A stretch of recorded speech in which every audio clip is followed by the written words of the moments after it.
ఏదో వచ్చింది. మరి హైవేలో ఎక్కడ రూములు దొరకట్లేదు.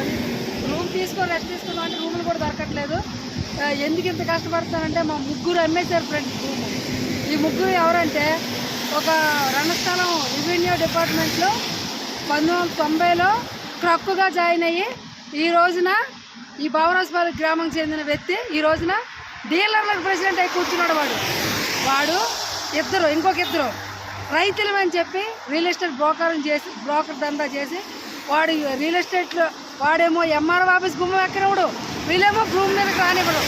ఈ ముగ్గురు కొడుకులే మా భూమి నాశనం చేసి మా కుటుంబాన్ని నాశనం చేసి మమ్మల్ని రోడ్డు మీద తెచ్చింది భావరాజపాలెంలో. ఈ ముగ్గురిని ఎలా ఆ భగవంతుడు శిక్షిస్తాడా, ఎవరి రూపంలో శిక్షిస్తాడా అని నేను రోడ్డు ఎవరు తిరుగుతున్నా. నా తండ్రి సావుకు కారణం ఈ ముగ్గురే. మా కుటుంబాన్ని రోడ్డు మీదకి రావడం కారణం ఈ ముగ్గురే. వీడు డీలర్ ప్రెసిడెంట్ అంటే వీడికి సిగ్గులేదు.